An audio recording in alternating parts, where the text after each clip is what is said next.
Wait a minute, Brian. Rana. When was the last time we had somebody that was performing on Broadway? I don't think we've ever had someone who has a moment. show. Right. Doing 300 shows a week and to take a moment to do our podcast. He does 300 shows a week. He had one moment to spare in all of that. And I think we could call him like an icon, right? Oh, come on. Well, I don't know for who. Well, there's SJP and then there's JTF. Yes. He's an acronym for sure. I don't know if he's an icon. For sure. We have Jesse, the Tyler, the Ferguson on the show today. I can't handle it. I can't handle it. Hi. How are you, dear? What's happening? Your mustache is so handsome. I'm wondering if you love it or you hate it. I'm ready to grow the beard back. I feel like the beard really defines my jaw, and right now I sort of just look like a hazy day. like an overcast day. There's just no definition between this and this. Like my chin sort of blends into my neck. It's just like a gray overcast day. I wish I could grow a beard. Then I wouldn't have to get a neck lift, a lower neck lift. And Rana is my beard. I'm not out. Yeah. Jesse, we just listened to Gay Pride and Prejudice, by the way. Oh, it is so it's fun. So good. Isn't it? It's so sweet. It's so cute. For anyone who doesn't know, it's obviously Gay Pride and Prejudice, but set in 2015, right after the marriage decision. And it is the sweetest fun. It's so sweet and so cute and so funny. I'm so glad you liked it. We loved it. And you're a voice on it, obviously, and are producing it. And then Rosie O'Donnell's on it. It's got all these amazing people. Malik Piancioli's on it, excuse me. Malik, he's great. Yeah, he's so fabulous. It's a really Nicholson, great cast. It's wonderful, yeah. And Sherry Cola's so on it, Brian. Your friend Sherry Cola, who I love, yeah. Yeah. I know. When I first heard of Sherry Cola, I was like, that's not a real name. Are we getting a drag queen for this? And they're like, no, that's her name. I was like, I love that name. I love Sherry Cola. It's so great. Yeah. So was Gay Pride and Prejudice your project? Was this something that you had conceived of or someone brought it to you? My friend Zachary Grady, the writer, is a huge Jane Austen fan and had wrote this as a play.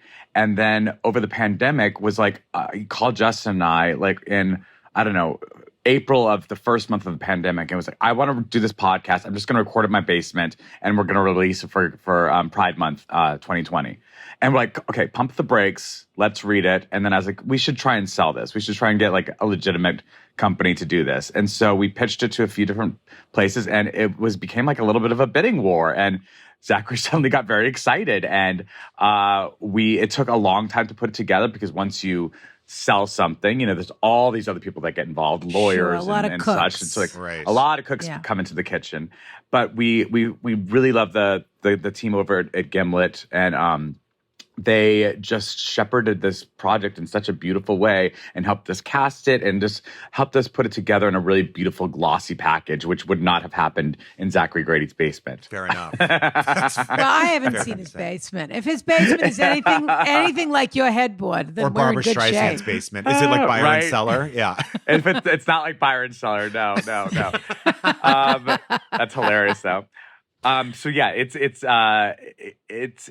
Zachary Grady, our writer, like I said, is obsessed with Jane Austen. So he was so excited to actually take this, 2-hour play and then expand it over, 10 episodes. And I actually got to write more. So. And it comes out every week, right? Because I listened to the first 2 today, but I think that's all that's available. Yeah, so it comes out weekly. That's all. Yeah. And it's really fun as a Jane Austen fan to follow the thread.